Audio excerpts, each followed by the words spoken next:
We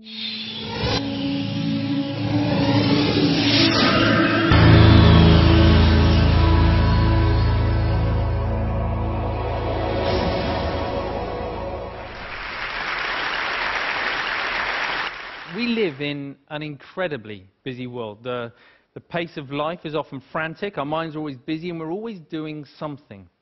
So, with that in mind, I'd like you just to take a moment to think, when did you last take any time to do nothing? Just 10 minutes, undisturbed. And when I say nothing, I do mean nothing. So, that's no emailing, texting, no internet, no TV, no chatting, no eating, no reading. Not even sitting there reminiscing about the past or planning for the future. Simply doing nothing. I see a lot of very blank faces. My thinking is probably have to go a long way back. And this is an extraordinary thing, right? We're talking about our mind.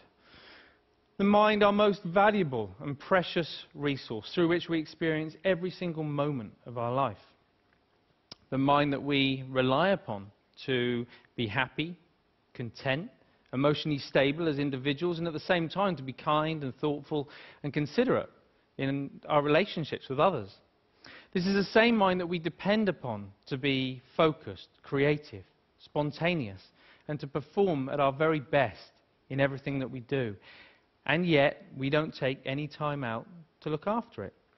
In fact, we spend more time looking after our cars, our clothes, and our hair than we... Okay, maybe not our hair, but you see where I'm going. The result, of course, is that we get stressed.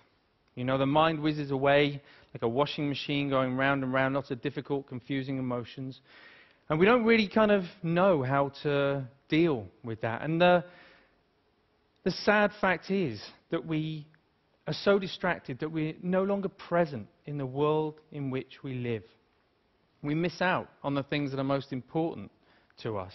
And the crazy thing is that everybody just assumes, well, that's the way life is, so we just kind of got to get on with it. But that's really not how it has to be. So I was about 11 when I went along to my first meditation class. And trust me, it had all the stereotypes that you can imagine, the sitting cross-legged on the floor, the incense, the herbal tea, the vegetarians, the whole deal.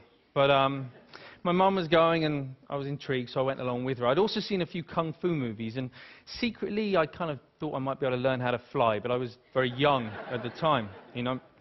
Now, as I was there, you know, I guess like a lot of people, I assumed that it was just an aspirin for the mind. You get stressed, you do some meditation.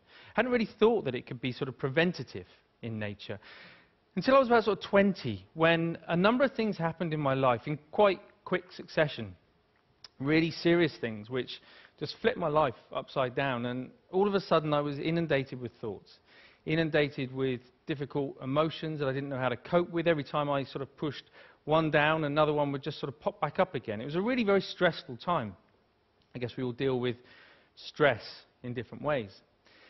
Some people will bury themselves in work, grateful for the distraction. Others will turn to their friends, their family, looking for support.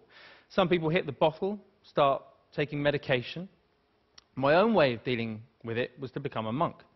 So I quit my degree, I headed off to the Himalayas, I became a monk, and I started studying meditation. People often ask me, you know, what I learned from that time. Well, obviously it changed things, you know. Let's face it, becoming a celibate monk is going to change a number of things. But it was more than that. You know, it taught me, it gave me a greater appreciation and understanding for the present moment. By that I mean not being lost in thought, not being distracted, not being overwhelmed by difficult emotions, but instead learning how to be in the here and now, how to be mindful, how to be present. I think the present moment is so underrated. It sounds so ordinary, and yet we spend so little time in the present moment that it's anything but ordinary. There was a research paper that came out of Harvard just recently that said on average our minds are lost in thought almost 47% of the time. 47%.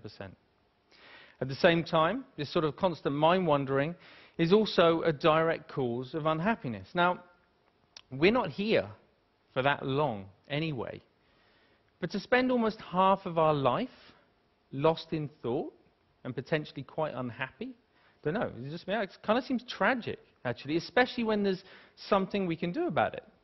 When there's a positive, practical, achievable, scientifically proven technique which allows our mind to be more healthy, to be more mindful, and less distracted. And the beauty of it is that even though it kind of need only take about 10 minutes a day, it impacts our entire life. But we need to know how to do it. We need an exercise, we need a framework to learn how to be more mindful. That's essentially what meditation is. It's familiarizing ourselves with the present moment. But we also need to know how to approach it in the right way, to get the best from it. And that's what these are for, in case you've been wondering. Because most people assume that meditation is all about sort of stopping thoughts, getting rid of emotions, somehow controlling the mind. But actually it's quite different from that. It's more about sort of stepping back, sort of seeing the thought clearly, witnessing it coming and going, emotions coming and going without judgment, but with a relaxed, focused mind. So for example, right now, if I focus too much on the balls, then there's no way that I can relax and talk to you at the same time. Equally, if I relax too much talking to you, then there's no way I can focus on the balls. I'm going to drop them. Now in life and in meditation, there'll be times when the focus becomes a little bit too intense and life starts to feel a bit like this. It's a very uncomfortable way to live life when we get this tight and stressed. At other times, we might take our foot off the gas a little bit too much and things just become a sort of bit like this. And of course, in meditation, we can end up falling asleep. So we're looking for a balance of focused relaxation where we can allow thoughts to come and go without all the usual involvement. Now, what usually happens when we're learning to be mindful is that we get distracted by a thought. Let's say this is an anxious thought. So everything's going fine, and then we see the anxious thought, and it's like, oh, I didn't realize I was worried about that. You go back to it, repeat it. Oh, I am worried. Oh, I really am worried. Wow, there's so much anxiety. And before we know it, right, we're anxious about feeling anxious. You know, this is crazy. We do this all the time, even on an everyday kind of level. If you think about the last time, I don't know, you had a wobbly tooth. You know it's wobbly, and you know that it hurts. But what do you do every 20, 30 seconds? I don't know. I don't know. It does hurt. And we reinforce the storyline, right? And we just keep telling ourselves. And we do it all the time. And it's only in learning to watch the mind in this way that we can start to let go of those storylines and patterns of mind. But when you sit down and you watch the mind in this way, you might see many different patterns. You might find a mind that's really sort of restless and the whole time.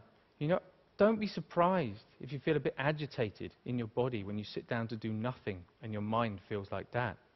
You might find a mind that's very sort of dull and boring and it's just almost mechanical. It just sort of seems to, it's as if you're just sort of getting up, going to work, eat, sleep, get up. Or it might just be that one little nagging thought that just goes round and round and round your mind. Whatever it is, meditation offers the opportunity, the potential to step back and to get a different perspective, to see that things aren't always as they appear. You know, we can't change every little thing that happens to us in life, but we can change the way that we experience it. That's the potential of meditation, of mindfulness. You don't have to burn any incense, and you definitely don't have to sit on the floor. All you need to do is to take 10 minutes out a day to step back, to familiarize yourself with the present moment so that you get to experience a greater sense of focus, calm, and clarity in your life. Thank you very much. Thank you.